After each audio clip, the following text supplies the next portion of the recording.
Hello, my name is Madison Narge, and I am a senior attending Mary Carroll High School. In my 8th grade year, I went on vacation during spring break, and I didn't know it, but that week my life was about to change. My mom got a call from the school district informing us that school would be postponed due to the pandemic spread of COVID-19.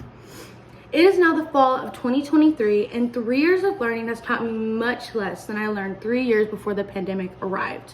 My question for you is, how do you believe the pandemic has affected the learning of current students enrolled in high school, or school in general?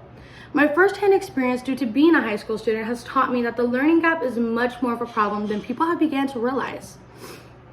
Today I will be informing you about the drastic decrease in learning after COVID-19 by showing statistics and providing my own real-world examples.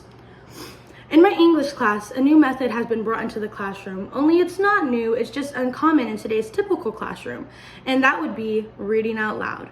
I know what you're thinking, that's easy, or I can do that. However, for a large group of students, it is the opposite of easy. During COVID-19, all students began to isolate themselves as we were instructed to refrain from social events or even socializing in general. Seeing how many students were struggling to read out loud made me realize how even just a couple months of isolation can damage the way that we function socially. And soon after, it became acceptable for people's anxiety to allow them to refrain from participating in things like presentations or reading out loud. This isn't just a problem in my school, it's a problem all over the world. A story written by Thomas B. Fordham titled Learning Loss does a great job of describing just how serious this issue is. He explains that test scores as well as grade averages both show how heavily the pandemic has affected students' learning success. Thomas B. Fordham quotes, "Students who remained at home for remote learning suffered significantly more learning loss than a student who returned to the classroom for in-person learning.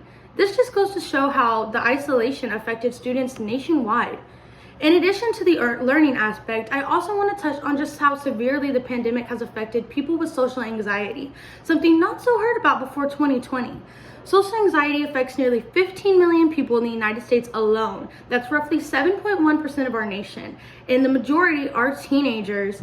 However, most people have begun to use their social anxiety as an excuse instead of pushing their boundaries to succeed. This is why it is so common for seniors in high school to struggle with reading out loud or public speaking.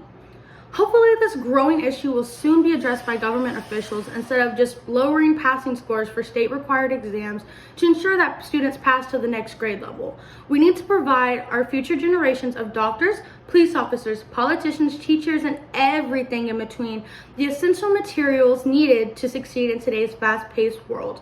Learning is the foundation built to provide success for everybody in this nation, and without it, with lacking of it, how are people able to succeed?